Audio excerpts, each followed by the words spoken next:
जय हिंद दोस्तों। स्वागत है आपका आपके अपने YouTube channel the study ocean पर। दोस्तों आज हम लोग बौद्ध धर्म का सेकंड पार्ट पढ़ने वाले हैं। तो कल की क्लास में हम लोगों ने गौतम बुद्ध का जीवन परिचय देखा था और आज की क्लास में दोस्तों हम लोग बौद्ध धर्म के बारे में समझने वाले हैं। तो गौतम बुद्ध ही बौद्ध धर्म के प्रवर्तक थे और उन्होंने कभी यह सोच करके अपने अनुयायियों को सोच करके उन्होंने ये नहीं कभी फील किया होगा या सोचा होगा कि यह एक धर्म का रूप ले लेगा, बिल्कुल ही अलग संप्रदाय बन जाएंगे। और धर्म जैसी कोई कॉन्सेप्ट तो दोस्तों उस टाइम था भी नहीं। तो चलिए स्टार्ट करते हैं हम बौद्ध धर्म के बारे में। सबसे पहले तो बौद्ध धर्म का प्रवर्तक पूछा जाता है तो वो कौन होंगे? गौतम बुद्ध होंगे, ये आप जानते हैं। ठीक है, गौतम बुद्ध की अब बुद्ध की शिक्षाएं हम लोग देख लेते हैं। बुद्ध की शिक्षाएं क्या क्या हैं? तो बुद्ध के अनुसार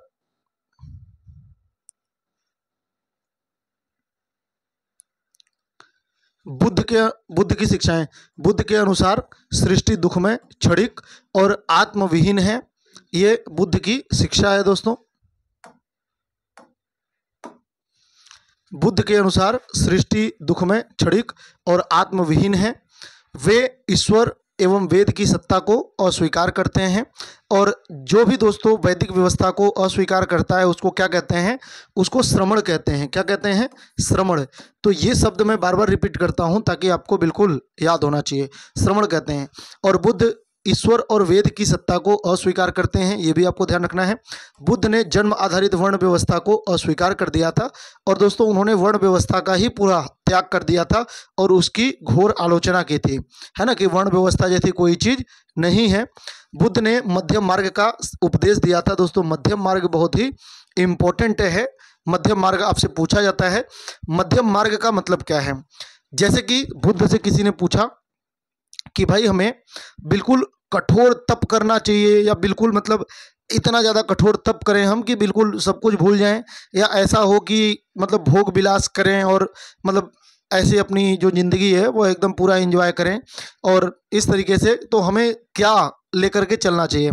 तो गौतम बुद्ध ने कहा कि दोस्तों न तो हमें बहुत ज़्यादा भोग विलासी बनना चाहिए और न तो बहुत ज़्यादा तप करना चाहिए या पूजा पाठ करना चाहिए। उनके कहने का मतलब ये था कि जैसे जैन धर्म में एक्सट्रीम लेवल पे जा करके दोस्तों जैन धर्म में एक प्रथा है जिसे संलेखना प्रथा या संधारा प्रथा कहते हैं।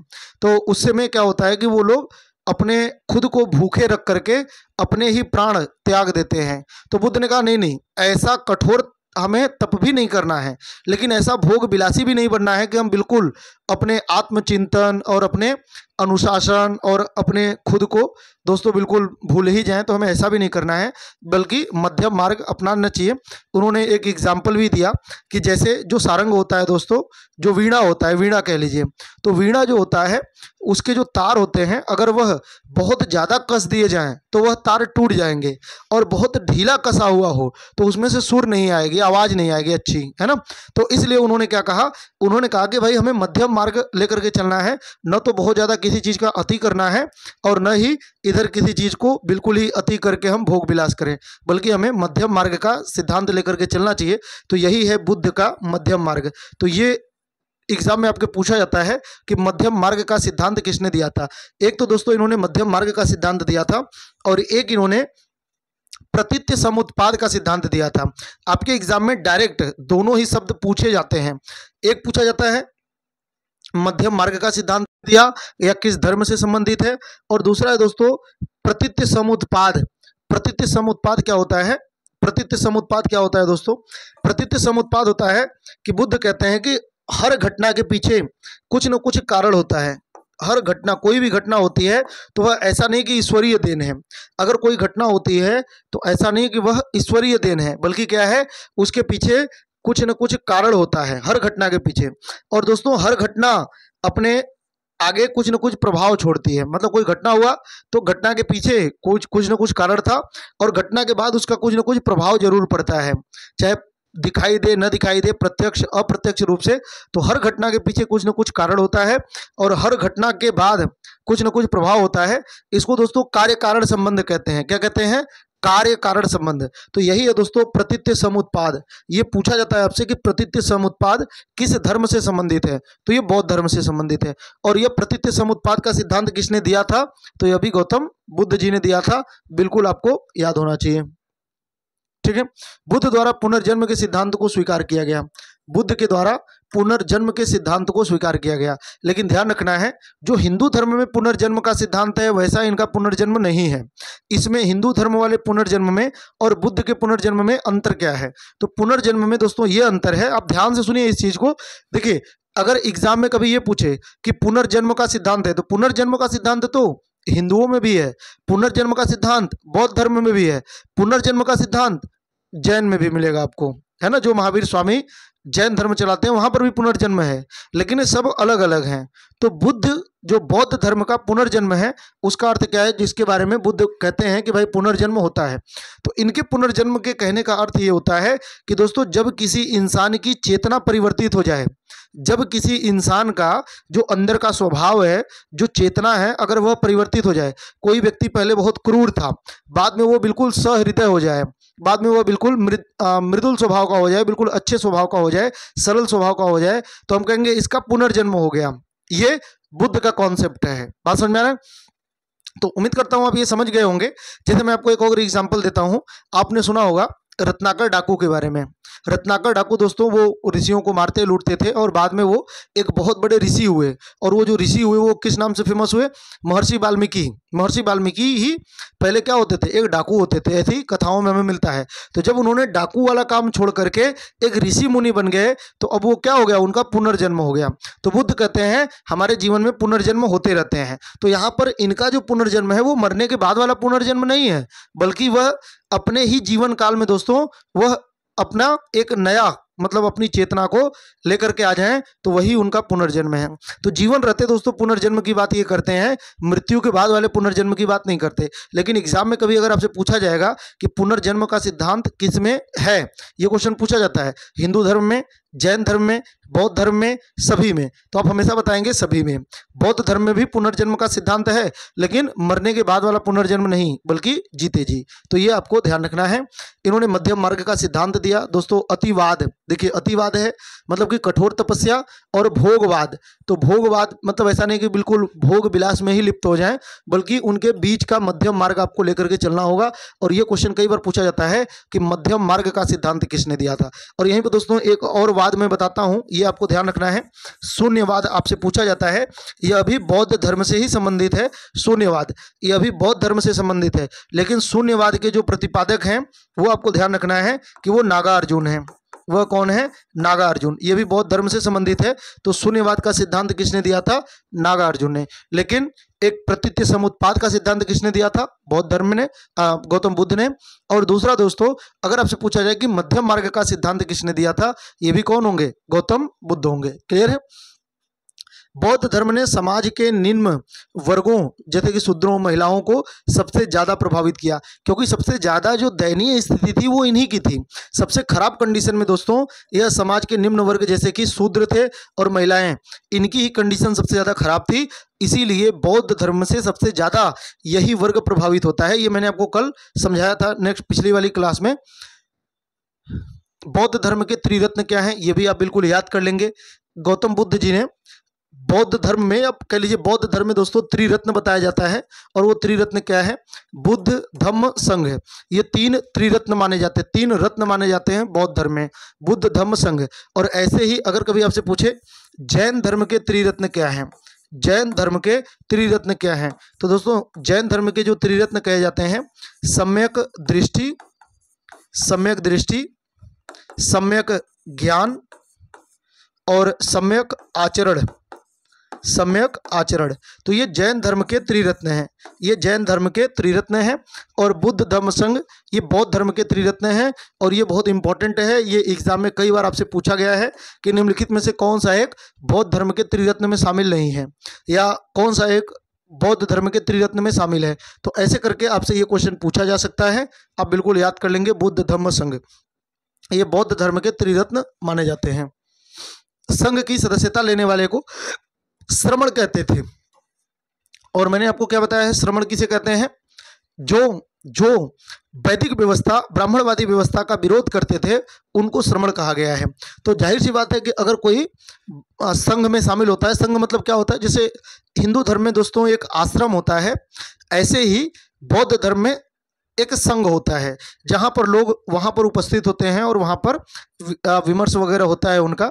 तो एक तरीके से आश्रम कह लीजिए, है ना, बौद्ध धर्म का आश्रम कह लीजिए, तो कुछ वैसा। तो संघ की सदस्यता लेने वाले को क्या कहते थे? श्रमण कहते थे। इसका मतलब जो संघ में शामिल होता था, ये मान लिया जाता था कि यह ब्राह्मणवादी व्यवस्था को नहीं मानता। क्लियर है? संघ में अल्पवयस्क, जो जिनकी एज कम है, चोर, हत्यारा, ऋणी व्यक्ति, दास और रोगी व्यक्ति का प्रवेश वर्जित था। तो ये एग्जाम में पूछा गया है ये भी कि किसका बौद्ध धर्म के संघ में प्रवेश वर्जित था। तो दोस्तों, अल्पसंख्यक अगर कोई है, चोर है, हत्यारा है, ऋणी व्यक्ति है, दास है, रोगी है, तो इन सब का प्रवेश वर्जित था। ये बिल्कुल आपको पता होना चाहिए, याद होना चाहिए। वर्षा ऋतु के दौरान मठों में प्रवास के समय भिक्षुओं के द्वारा अपराध स्वीकारोक्ति की समारोह पवरन कहलाता है। क्या कहलाता है? पवरन। कहीं पर पवरन होता है, कहीं पे परवन होता है, आप ये देख लेना, पवरन कहते हैं या परवन कहते हैं। दोस्तों, दोनों ही शब्द मुझे मिले अलग अलग किताबों में, तो आप सही शब्द आप देख लेना। वर्षा ऋतु के दौरान मठों में प्रवास के समय भिक्षुओं के द्वारा अपराध की स्वीकारोक्ति की जाती है।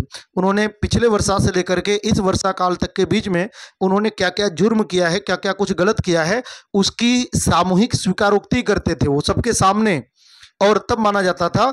और वो ये भी प्रण लेते थे कि आगे से फिर ये गलती नहीं होगी। तो इस प्रथा को बौद्ध धर्म में क्या कहते हैं? परवन। तो कभी कभी डायरेक्ट भी आपसे पूछा जा सकता है, और पूछा भी गया है, हालांकि स्टेट लेवल के एग्जाम में तो पूछा ही जाता है कि पवरन किस धर्म से संबंधित है? हिंदू धर्म, जैन धर्म, ईसाई धर्म, पारसी धर्म, बौद्ध धर्म। ऐसे 4 ऑप्शन दे देंगे आपको, और आपको बताना होगा कि बौद्ध धर्म की वर्षा ऋतु की एक पवित्र प्रथा है जिसको हम लोग क्या कहते हैं? पौरन कहते हैं। क्लियर है? गृहस्थ जीवन में रहकर बौद्ध धर्म मानने वाले को उपासक कहा जाता था। ऐसा व्यक्ति जो गृहस्थ, क्योंकि बुद्ध ने क्या कहा था? बुद्ध ने दोस्तों कहा था मध्यम मार्ग को लेकर के। इसका मतलब यह है कि आपको ऐसा भी नहीं है कि पूरा परिवार त्याग देना है, और ऐसा भी नहीं है कि बिल्कुल मतलब एकदम भोग, परिवार के साथ ही आप बिल्कुल भोग विलास में लिप्त रहें, बल्कि क्या है, आप गृहस्थ रहते हुए भी आप कुछ नियमों के, संघ के नियमों का पालन कर सकते हैं। तो जो गृहस्थ रह करके बौद्ध धर्म को अपनाता है या बौद्ध धर्म के सिद्धांतों को स्वीकार करता है, बौद्ध धर्म मतलब बुद्ध के विचारों को जो स्वीकार करता है, तो दोस्तों ऐसे व्यक्ति को क्या कहते थे? उपासक कहा जाता था। क्लियर है? ये सब शब्द पूछे जाते हैं आपसे, थोड़ा ध्यान रखेंगे। बौद्धों का सबसे पवित्र एवं महत्वपूर्ण दिन या त्यौहार बैसाख की पूर्णिमा होती है, जिसे बुद्ध पूर्णिमा भी कहते हैं। ऐसा क्यों? क्योंकि इसी दिन माना जाता है, जो बैसाख पूर्णिमा है दोस्तों, इसी दिन माना जाता है कि बुद्ध का जन्म हुआ था, और इसी दिन माना जाता है, यही एक दिन है, ये माना जाता है कि इसी दिन बुद्ध को ज्ञान की प्राप्ति भी हुआ था। और बुद्ध की ज्ञान प्राप्ति को क्या कहते हैं? बुद्ध की ज्ञान प्राप्ति को दोस्तों निर्वाण कहते हैं। ठीक है? और ऐसे ही जैन धर्म में कैवल्य कहते हैं, बौद्ध धर्म में निर्वाण कहते हैं, और जैन धर्म में कैवल्य कहते हैं। तो उनको ज्ञान की प्राप्ति भी इसी बैसाख पूर्णिमा के दिन हुआ था, और इसके अलावा उनकी मृत्यु भी जब हुई थी तो बैसाख पूर्णिमा के ही दिन हुई थी। तो तीनों ही घटनाएं बिल्कुल एक ही दिन पे हुई थी। ये भी बौद्ध धर्म में इसको, इस दिन को काफी महान बनाता है। तो ध्यान रखना है दोस्तों, जो बैसाख की पूर्णिमा है, जिसे बुद्ध पूर्णिमा भी कहते हैं, तो यह बहुत ही सबसे ज्यादा पवित्र दिन है। ठीक है? बौद्ध धर्म में इस दिन अत्यधिक महत्व है, क्योंकि इस दिन बुद्ध का जन्म, ज्ञान की प्राप्ति एवं महापरिनिर्वाण प्राप्ति हुई थी। दुख से मुक्ति का मार्ग अष्टांगिक मार्ग है। इन्होंने अष्टांगिक मार्ग का सिद्धांत दिया था, और अष्टांगिक मार्ग का सिद्धांत उन्होंने कब दिया था? सबसे पहले इन्होंने अष्टांगिक मार्ग का जो सिद्धांत दिया था दोस्तों, अष्टांगिक मार्ग क्या है आगे मैं बताऊंगा। अष्टांगिक मार्ग का जो बुद्ध ने सिद्धांत दिया था, तो वह अपने प्रथम उपदेश के दौरान दिया था। क्या किया था? प्रथम उपदेश के दौरान, प्रथम उपदेश का जो उनका समय था, कहाँ पे? सारनाथ में, सारनाथ में, सारनाथ में। क्लियर है? सारनाथ में दोस्तों इन्होंने अपना प्रथम उपदेश दिया था। बुद्ध को ज्ञान की प्राप्ति कहाँ पे हुई थी? बोध गया में। और उन्होंने प्रथम उपदेश कहाँ पे दिया था? सारनाथ में। सारनाथ का उस टाइम पुराना नाम क्या था? तो दोस्तों इसका नाम मृगदाव, मृगदाव या ऋषिपत्तनम, या क्या था? ऋषिपत्तनम था, ऋषिपत्तनम। अच्छा, एक बात और है दोस्तों, उनको जो ज्ञान की प्राप्ति हुई थी, ये भी मैं बताना भूल गया, अभी याद आ रहा है। इनको जो ज्ञान की प्राप्ति हुई थी वो कहाँ पे? बोध गया, बोध गया। और बोध गया का पुराना नाम क्या है? बोध गया का पुराना नाम है दोस्तों उरुवेला। बोध गया का पुराना नाम उरुवेला, उरुवेला, ध्यान रखेंगे, इंपॉर्टेंट है। तो बोध गया का पुराना नाम क्या होगा? उरुवेला, इंपॉर्टेंट है, आप याद रखेंगे। और सारनाथ का पुराना नाम मृगदाव या ऋषिपत्तनम, याद रहेगा आपको। ठीक है, आगे बढ़ते हैं। तो इन्होंने अपने उपदेश के दौरान ही इनके उपदेश को धर्मचक्र प्रवर्तन कहते हैं। तो अपने उपदेश के दौरान ही दोस्तों इन्होंने अष्टांगिक मार्ग का सिद्धांत दिया था। अष्टांगिक मार्ग क्या है? तो इन्होंने ये बताया था कि अगर हम अष्टांगिक मार्ग पर चलते हैं तो हम अपने दुखों से मुक्त हो सकते हैं, है ना। ये जो हम दिन भर परेशान रहते हैं, हम हमेशा दुखी रहते हैं, तो इन दुखों से हम मुक्त हो सकते हैं अगर हम अष्टांगिक मार्ग को लेकर के चलें। सम्यक दृष्टि मतलब सही दृष्टिकोण हो, यानी कि अपना नेचर सही रखें। सम्यक संकल्प, हमारा सही इरादा हो, इरादा हमारा जो इरादा है, जो हमारा इरादा है, लक्ष्य है, वह बिल्कुल सही हो, संतुलित हो। सम्यक वाक, हमारा सही वाणी हो। सम्यक कर्म, हम सही से कर्म करें, है ना। केवल साध्य जरूरी नहीं है बल्कि आपका जो साधन है वह भी जरूरी है। तो अपने साधनों पर भी आपको बिल्कुल कायम रखना है कि हम सही हो सब कुछ। सम्यक का मतलब सही होता है, सम्यक का अर्थ क्या होता है? सही। तो सही दृष्टि, सही संकल्प, सही वाक मतलब सम्यक वाक वाणी, सम्यक कर्म सही कर्म, सम्यक आजीविका सही आजीविका हो, मतलब आपने जो आजीविका के साधन चुने हैं वह बिल्कुल सही होना चाहिए। ऐसा नहीं हो कि आप किसी को दुख पहुंचा करके, किसी को तकलीफ पहुंचा करके उसके बाद ये अपनी आजीविका को चुनते हैं। सम्यक प्रयास, सम्यक स्मृति यानी स्मरण हो सही, और सम्यक समाधि यानी कि सही ध्यान हो। और ये दोस्तों आपके एग्जाम में नहीं पूछा जाएगा, केवल अष्टांगिक मार्ग है, ये बिल्कुल आपको ध्यान रखना चाहिए कि अष्टांगिक मार्ग किसने दिया है, सिद्धांत। तो ये गौतम बुद्ध द्वारा सिद्धांत दिया गया है। बिल्कुल आपको ये अगर एक नज़र देख लेंगे तो ज़्यादा बेटर है, अगर याद हो जाए, ताकि जब हमारे एग्जाम में कभी ऐसा क्वेश्चन आ जाए कि कौन सा एक अष्टांगिक मार्ग का पार्ट नहीं है, तो एक नज़र अगर हम देख लें, रटने की कोशिश मत करिए, एक नज़र अगर आप समझ लेंगे तो फिर शायद क्वेश्चन हमारा बन पाए। ठीक है। बौद्ध धर्म का प्रचार प्रसार हम लोग देख लेते हैं। दोस्तों देखिए, जैन धर्म, जैसे हम लोग ये तो जानते हैं ना कि जो लगभग 600 ईसा पूर्व है, और इसी टाइम दोस्तों यहाँ भारत में, यहाँ भारतीय क्षेत्र में जो उत्तर वैदिक काल था उसका जो सबसे अंतिम टाइम था, लगभग 600 ईसा पूर्व है। तो इस टाइम सामाजिक रूप से दोस्तों बहुत ही पतन होता है, आर्थिक रूप से उत्थान होता है। इस टाइम तक द्वितीय नगरीकरण शुरू हो गया, तो आर्थिक रूप से उत्थान होता है, लेकिन सामाजिक रूप से दोस्तों बहुत ही ज़्यादा पतन होता है। यानी कि शूद्रों की स्थिति, महिलाओं की स्थिति बहुत ही दयनीय होना शुरू हो जाता है यहाँ से, है ना। और इसके अलावा दोस्तों यहाँ पर विशेषाधिकार बिल्कुल स्पष्ट दिखाई देता है। कुछ वर्गों के पास बिल्कुल विशेषाधिकार होगा उनके पास, जबकि कुछ लोगों के पास किसी भी प्रकार का कोई स्पेशल अधिकार नहीं होगा, मतलब कुछ जरूरी अधिकार भी उनके पास नहीं होते, है ना। तो ये सिद्धांत दिखाई देते हैं, और इसीलिए तो इस समय समाज सुधार करने के लिए बौद्ध धर्म, जैन धर्म जैसे जो विचारक हैं, जैसे बुद्ध हैं, पार्श्वनाथ हैं, महावीर स्वामी हैं, ये लोग सामने आते हैं। और ये लोग जब इन चीज़ों में मतलब रिफॉर्म करते हैं, जब सुधारने का प्रयास करते हैं, तो इन्हीं में से तो एक बुद्ध हैं। लेकिन दोस्तों क्या कारण था कि बौद्ध धर्म ही इतना बड़े पैमाने पर आगे बढ़ा? इसके साथ तो जैन धर्म भी निकला था, और इसके साथ तो और भी कई सारे, जैसे मखली घोषाल का था, है ना, जैसे चारवाक सिद्धांत था। तो ये सब सिद्धांत भी कई सारे लोगों ने कई तरह के सिद्धांत दिए। लेकिन क्या कारण था कि बौद्ध धर्म ही इतना ज़्यादा आगे बढ़ा?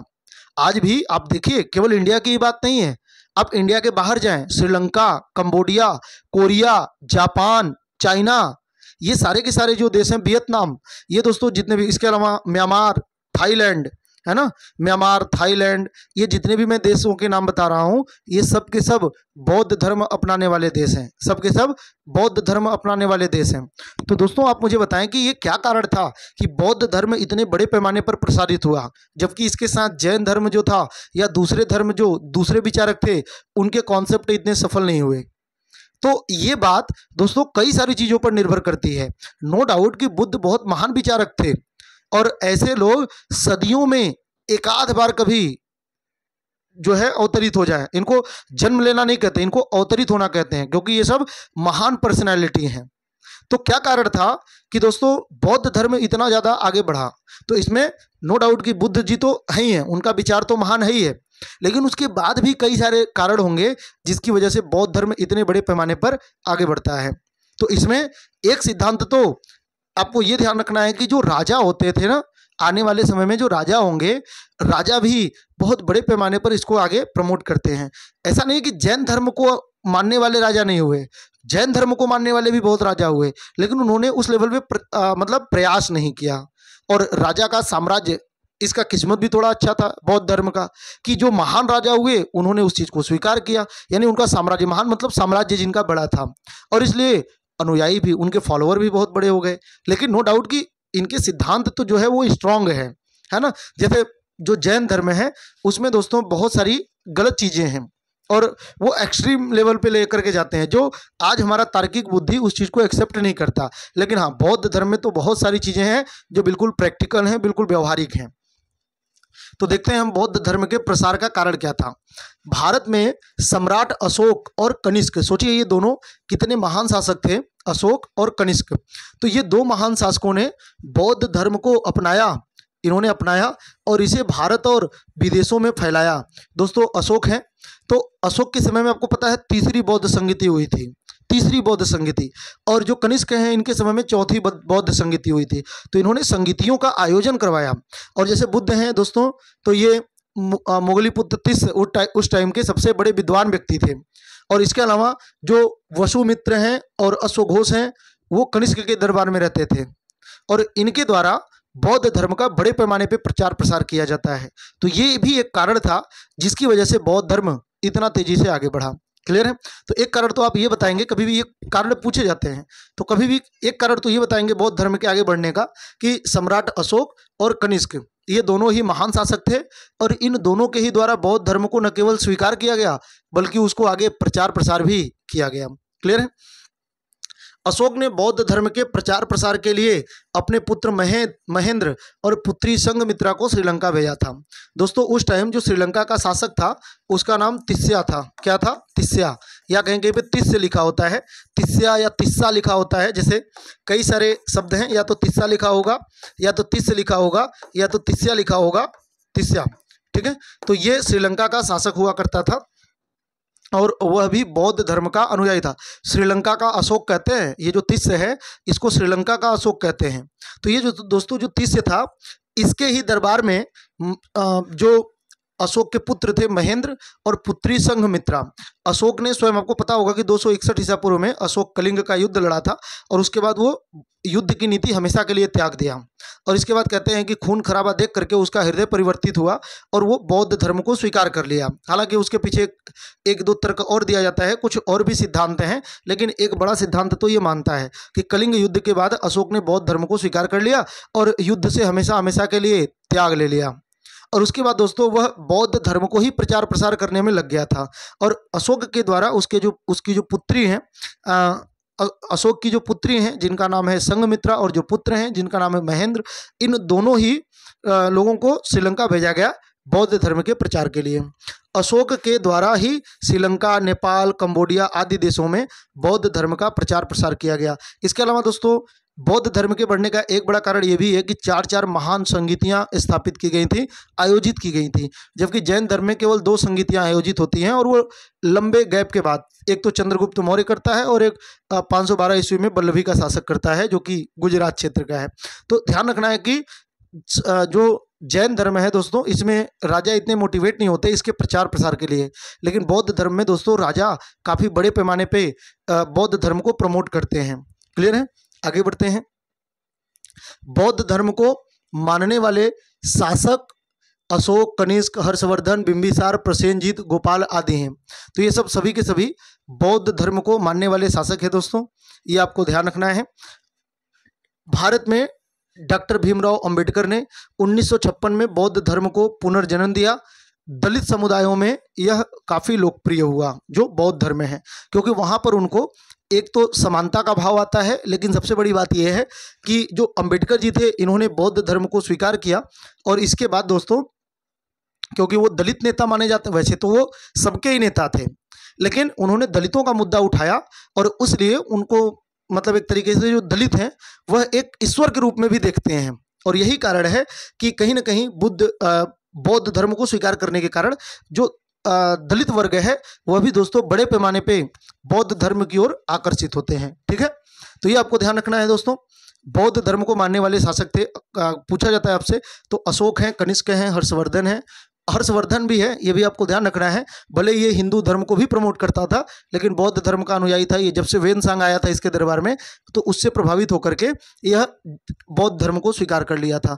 इसके अलावा बिंबिसार प्रसेनजीत कौन है? तो ये दोस्तों कौशल का राजा है, ठीक है। बिंबिसार हैं, गोपाल हैं, ये पाल वंश का शासक है गोपाल। तो ये सभी के सभी बौद्ध धर्म के अनुयायी हैं, ये आपको ध्यान रखना है। प्रमुख बौद्ध स्थल हम लोग देख लेते हैं। तो जैसे लुम्बिनी है, एक पवित्र बौद्ध स्थल है दोस्तों। यहाँ पर बुद्ध का जन्म स्थान माना क्या जाता है ही है। बोध गया, और बोध गया का पुराना नाम क्या है? उरुवेला दोस्तों, ये ध्यान रखना है, उरुवेला। बोध गया ज्ञान प्राप्ति का ये स्थान है। सारनाथ प्रथम उपदेश एवं संघ का स्थान है। देखिए मैंने आपको कल बताया था, यहाँ पर इन्होंने प्रथम उपदेश दिया था। और इसके अलावा दोस्तों यहाँ पर इन्होंने संघ की स्थापना की थी। और आप कमेंट करके ये बताएंगे, कमेंट जरूर करना आपको, और आप कमेंट करके ये बताएंगे कि बुद्ध ने सबसे पहले अपने संघ में महिलाओं को किस स्थान पर शामिल किया था, यानी कि किस स्थान पर महिलाओं के प्रवेश के लिए उन्होंने अनुमति दी थी, किस स्थान के संघ पे, ये आप कमेंट करके जरूर बताएंगे। फिर दोस्तों कुशीनगर, अच्छा कुशीनगर या कुशीनारा एक ही बात है, ये एक ही जगह है। पहले इसका नाम कुशीनारा था, अब इसका नाम कुशीनगर है। तो ये महापरिनिर्वाण का इनके स्थान है। यहीं पर दोस्तों जो हिरण्यवती नदी है उसी के किनारे बुद्ध जी का जो मतलब अंतिम समय में जो चुंद नाम का शिष्य होता है वह शुकर माध्य इनको देता है, और वो खा करके वो अतिसार रोग से पीड़ित होते हैं। और उसके बाद दोस्तों उनके जीवन के अंतिम समय में जीवक नाम का वैद्य होता है जो बिंबिसार का दरबारी होता है, और जीवक के द्वारा उनका इलाज किया गया था। तो बुद्ध का मृत्यु हो गया दोस्तों, फाइनली वो बचे नहीं। और इस घटना को क्या कहते हैं? बौद्ध धर्म में मृत्यु को क्या कहते हैं? महापरिनिर्वाण कहते हैं। तो बुद्ध का महापरिनिर्वाण स्थान क्या है? कुशीनगर या कुशीनारा। अन्य तो राजगृह, वैशाली, श्रावस्ती, संकास्य, ये सब दोस्तों प्रमुख स्थान है। श्रावस्ती में इन्होंने सबसे ज़्यादा उपदेश दिया था।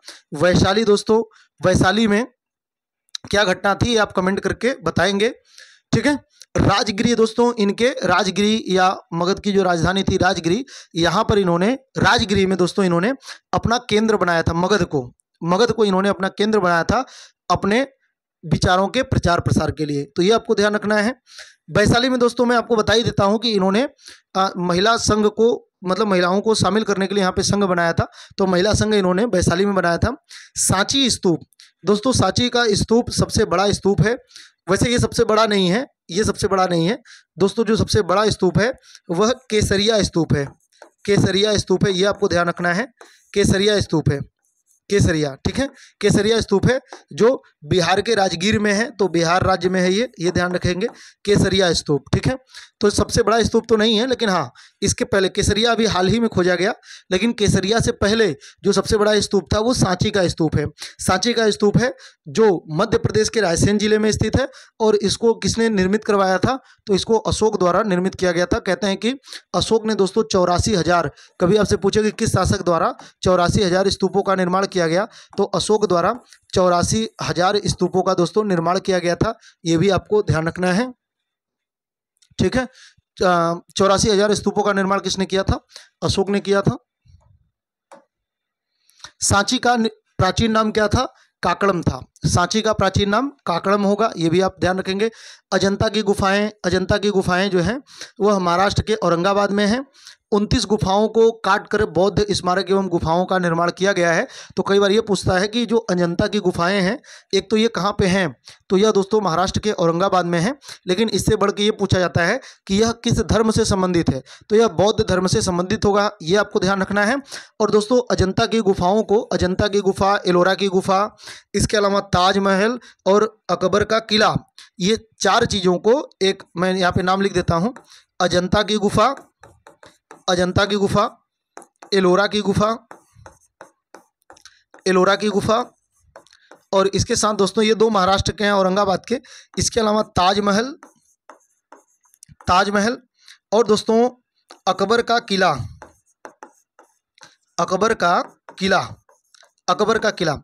इन 4 चीज़ों को सबसे पहले 4 चीज़ें हैं। सबसे पहले दोस्तों 1983 में यूनेस्को की साइट घोषित किया गया था, और ये चारों के चारों पहले स्थल हैं। तो ये भारत के पहले ऐसे स्थल हैं जिनको यूनेस्को की साइट घोषित किया गया था कब? 1983 में। तो ये पहला ऐसा स्थान है अजंता भी जिसको यूनेस्को की साइट घोषित किया गया था 1983 में, आपको ध्यान रखना है। ये महाराष्ट्र के औरंगाबाद में है। यहाँ बौद्ध धर्म से संबंधित उत्कृष्ट चित्रण एवं शिल्पकारी मिलता है। कहाँ पे? अजंता की गुफाओं में। ठीक है, बौद्ध निर्माण हम लोग देख लेते हैं। अच्छा दोस्तों, बौद्ध धर्म में कई सारे निर्माण हैं, जैसे कि मठ। तो बौद्ध धर्म में मठ क्या होता है? यह मुख्य निवास स्थान होता है। यह क्या होता है? मुख्य निवास स्थान होता है। स्तूप दोस्तों महापरिनिर्वाण का यह प्रतीक है।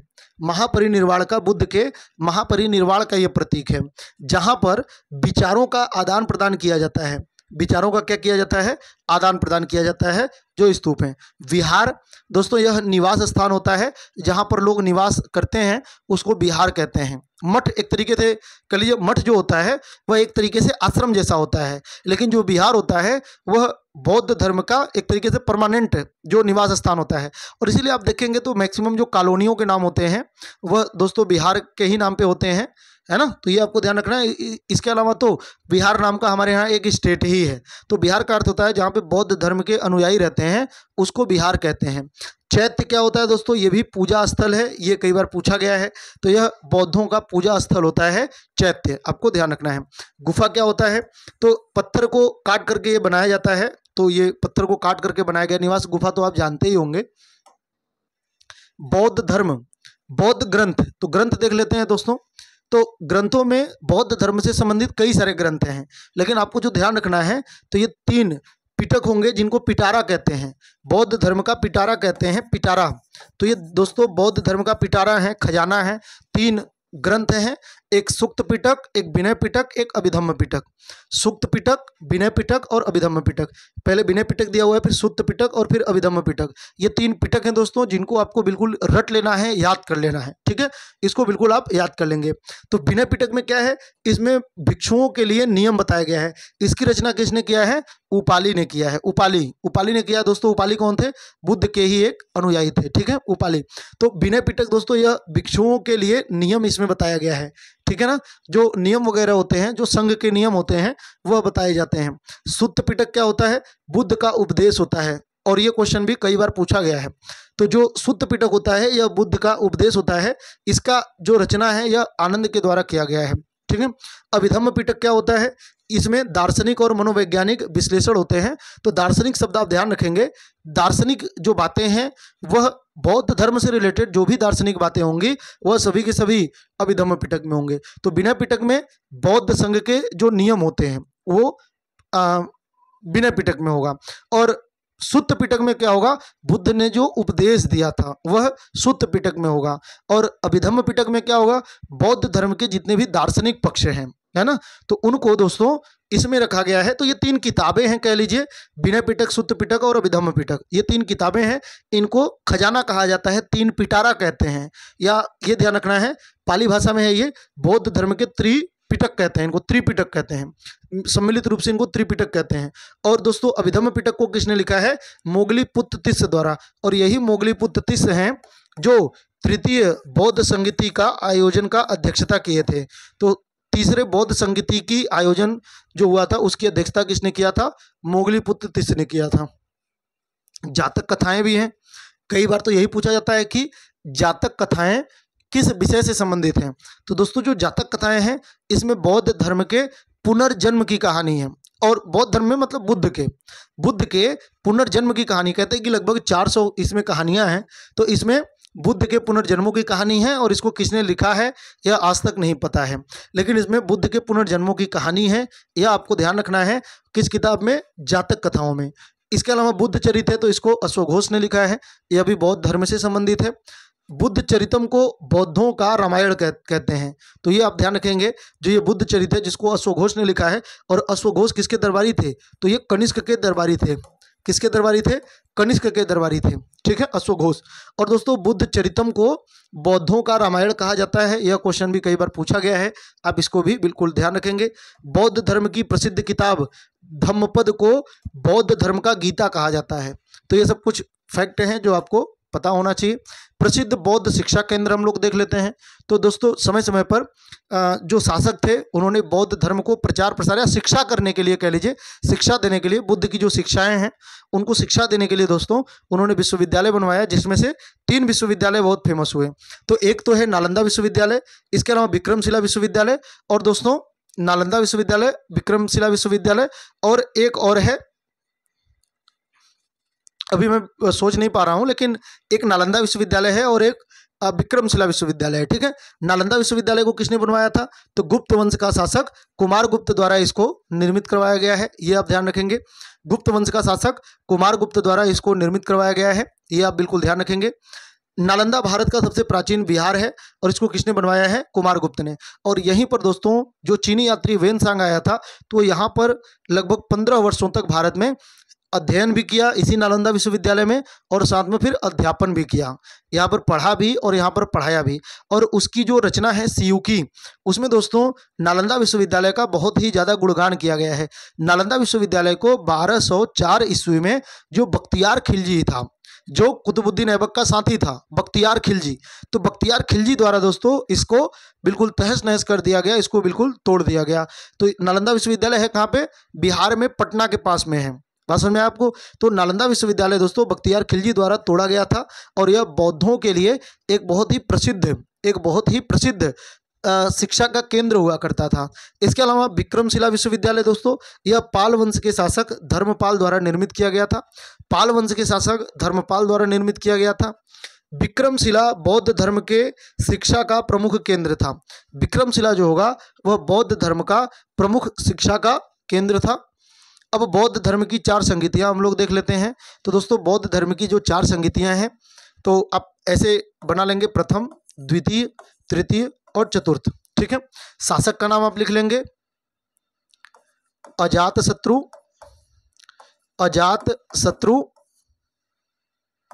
कालाशोक, अशोक,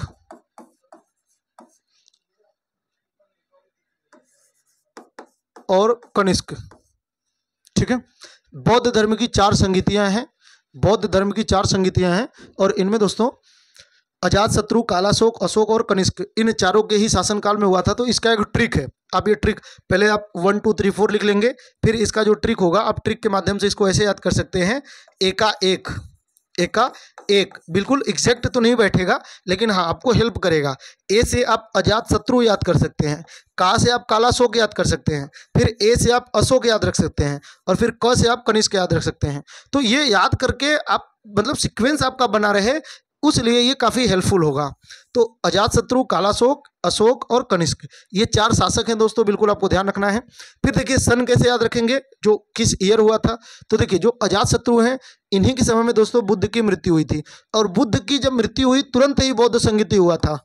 483 ईसा पूर्व में ही ये प्रथम बौद्ध संगीति हुआ था। जिस समय बुद्ध की मृत्यु हुई उसी समय अजातशत्रु द्वारा, हर्यक वंश का शासक था दोस्तों अजातशत्रु, जो कि पितृहंता वंश भी कहा जाता है, अजातशत्रु उस वंश से था, और इसी ने ये प्रथम बौद्ध संगीति का आयोजन किया था 483 ईसा पूर्व में। ठीक है, बौद्ध संगीतियां मैं बताऊंगा कि ये क्या होता है, पहले ये आप समझ लें। 483 ईसा पूर्व में दोस्तों अजातशत्रु के समय में ये प्रथम बौद्ध संगीति हो गया। इसके बाद कालाशोक के समय में दोस्तों 100 वर्ष बाद, तो डायरेक्ट आप 100 वर्ष बाद कर लेंगे तो ये हो जाएगा 383 ईसा पूर्व, 383 ईसा पूर्व, याद रहेगा आपको। फिर अशोक, तो ये 483, 383, फिर 250 ईसा पूर्व, अशोक के समय में दोस्तों 250 ईसा पूर्व है, और फिर है 78 ईस्वी, 78 ईस्वी, ये ईस्वी में, बाकी ईसा पूर्व में है। तो 483, 383, 250 और 78 ईस्वी, इस तरीके से आप इसको याद कर सकते हैं, बार बार रिवीजन करेंगे तो याद हो जाएगा। अब दोस्तों सवाल ये है कि ये हुआ कहाँ पर था, तो राजगृह कहाँ पर हुआ था, राजगृह में दोस्तों सप्तपर्णी गुफा था, तो वहाँ पर, ये मगध की राजधानी थी उस टाइम राजगृह। फिर राजगृह के बाद दोस्तों वैशाली, राजगृह के बाद वैशाली, और वैशाली के बाद फिर पाटलिपुत्र, वैशाली के बाद पाटलिपुत्र। तो देखिए ये तीन बौद्ध संगीतियां तो इन तीन शासकों की राजधानी में ही था।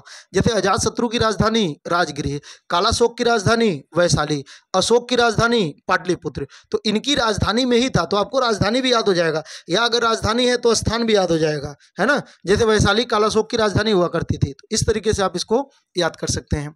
फिर कनिष्क के दोस्तों जो समय में हुआ था कुंडलवन, कहाँ पे, कुंडलवन,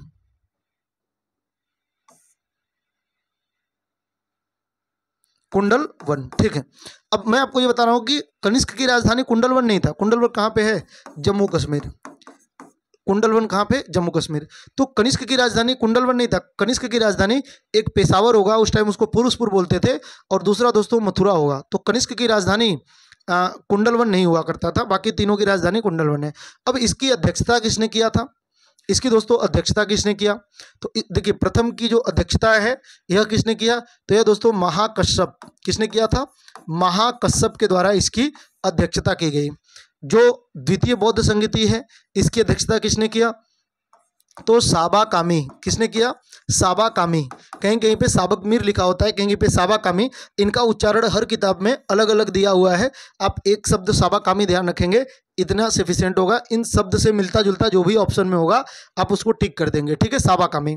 फिर जो तीसरा है दोस्तों, तीसरी बौद्ध संगीति की जो अध्यक्षता किए थे वह किसके द्वारा की गई थी, तो वह की गई थी दोस्तों मोगलीपुत्र तिस्य के द्वारा। मोगलीपुत्र तिस्य के द्वारा इसकी अध्यक्षता की गई थी।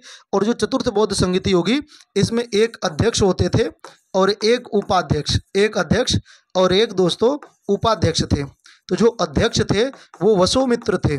अध्यक्ष कौन था, वसुमित्र, और उपाध्यक्ष कौन था, अश्वघोष, अश्वघोष, ठीक है, अश्वघोष है, अश्वघोष है, ये बिल्कुल आप ध्यान रखेंगे, अश्वघोष, ठीक है।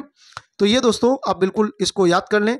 प्रथम बौद्ध संगीति अजातशत्रु, ये अच्छा यहाँ पे क्या है, यह नंबर है, सीक्वेंस है, ये क्या है, यह शासक का नाम है, क्या नाम है, शासक का नाम है ये, और ये वर्ष है, किस वर्ष, और ये क्या है दोस्तों, यह स्थान है, किस स्थान पर हुआ, और ये क्या है, उसके अध्यक्ष हैं, कि मतलब किसके नेतृत्व में ये हुआ था। ये तो शासक हैं, ये तो आयोजित करते थे और ये इसकी अध्यक्षता करते थे। तो प्रथम बौद्ध संगीति की अध्यक्षता महाकश्यप, द्वितीय बौद्ध संगीति की अध्यक्षता साबाकामी, तृतीय बौद्ध संगीति की अध्यक्षता मोगलीपुत्र, और चतुर्थ बौद्ध संगीति की अध्यक्षता वसुमित्र और अश्वघोष के द्वारा। अश्वघोष उपाध्यक्ष थे। अब जो मैं बता रहा हूँ ध्यान से सुनेंगे। ये दोस्तों बौद्ध संगीतियाँ होता क्या था, शासकों के द्वारा जब बौद्ध धर्म को स्वीकार किया गया तो उस बौद्ध धर्म के प्रचार प्रसार के लिए वो दोस्तों महासभा आयोजित करते थे, यानी दूर दराज से ज्ञानी लोगों को या सभी लोगों को बुलाते थे वो, और उसमें बौद्ध धर्म के प्रचार प्रसार करने की बात होती थी। उसमें दोस्तों बुद्ध के विचारों का प्रचार प्रसार किया जाता था, तो लोग बड़े पैमाने पर प्रभावित होते थे और प्रभावित होकर के वो बौद्ध धर्म को स्वीकार करते थे। बात समझ में आपको। तो इसलिए ये चार बौद्ध संगीतियाँ एग्जाम में आपसे पूछा जाता है, यह इंपॉर्टेंट होंगी, बिल्कुल आप याद कर लेंगे। तो प्रथम बौद्ध संगीति 483 ईसा पूर्व में बुद्ध के महापरिनिर्वाण के तुरंत बाद ये किया गया। इसका स्थान क्या था, राजगिरी, वर्तमान में राजगीर बिहार में, जो कि सप्तपर्णी गुफा में। संरक्षक इसके तो अजातशत्रु हैं, अजातशत्रु द्वारा ही आयोजित किया गया था, क्योंकि बुद्ध की मृत्यु अजातशत्रु के शासनकाल में ही हुआ था। और दोस्तों अजातशत्रु का जो उपनाम था वह कुड़िक था। अजातशत्रु का उपनाम क्या होगा, कुड़िक होगा। इसके अध्यक्ष कौन थे, तो महाकश्यप इसके अध्यक्ष हुआ करते थे, जो प्रथम बौद्ध संगीति था। इसके बाद दोस्तों द्वितीय बौद्ध संगीति, तो समय 383 ईसा पूर्व, बुद्ध के महापरिनिर्वाण के 100 वर्ष के बाद ये किया गया, ठीक है, यानी कि 383 ईसा पूर्व में। इसका स्थान वैशाली। इसका संरक्षक कौन था, तो कालाशोक के द्वारा किया गया। एक तो एक का तो द्वितीय है, तो कालाशोक हो जाएगा। कालाशोक का जो उपनाम है दोस्तों, इसको काकवर्ण कहते थे। क्या कहते थे, काकवर्ण कहा गया इसको। और इसके अध्यक्ष सभाकामी या साबाकामी, ठीक है, या इसी को रेवत भी इसका एक उपनाम था, इनका एक उपनाम था। तृतीय बौद्ध संगीति हम लोग देखते हैं समय, तो दोस्तों 250 ईसा पूर्व में ये तृतीय बौद्ध संगीति हुआ, सम्राट अशोक के शासनकाल में। स्थान पाटलिपुत्र, वर्तमान पटना बिहार। संरक्षक अशोक के द्वारा, और इसका अध्यक्ष मोगलीपुत्र तिस्सा, ठीक है। और चतुर्थ बौद्ध संगीति समय 1ली शताब्दी, ये पहली शताब्दी का मतलब होता है 0 से लेकर 100 साल के बीच में। तो दोस्तों एग्जैक्ट डेट बहुत ही किताबों में अलग अलग मिलता है, लेकिन मैक्सिमम जो मान्यता है वह 78 ईस्वी में है। लेकिन 78 ईस्वी में ही कनिष्क शासक बनता है, और वह इसी समय दोस्तों जो हमारा शक संवत है वह इसके द्वारा चलाया गया था, जो हमारा राष्ट्रीय कैलेंडर भी है। ठीक है, तो कुषाण सम्राट कनिष्क के शासनकाल में इसको स्टार्ट किया गया। कुंडलवन वर्तमान में कश्मीर में, ये आपको ध्यान रखना है। इसके संरक्षक कनिष्क के द्वारा किया गया था। इसके अध्यक्ष वसुमित्र, सह अध्यक्ष अश्वघोष। तो इसमें दोस्तों हुआ ये था, इस जो चतुर्थ बौद्ध संगीति थी, इसी चतुर्थ बौद्ध संगीति में दोस्तों हीनयान और महायान, इनमें ये विभाजित हो गया था। जो बौद्ध धर्म था वह हीनयान और महायान में विभाजित हो गया। ये हीनयान और महायान क्या है, ये मैं आपको बताता हूँ कि हीनयान और महायान क्या है दोस्तों।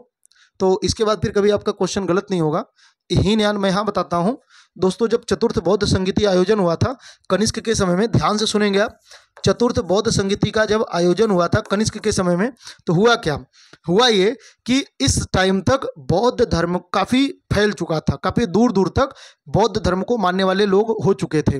तो जब वो चतुर्थ बौद्ध संगीति में लोग पहुँचे तो वहाँ पर दोस्तों उनके बीच में मतभेद दिखाई दिया, यानी दो तरह के विचार वहाँ पे दिखाई देते हैं।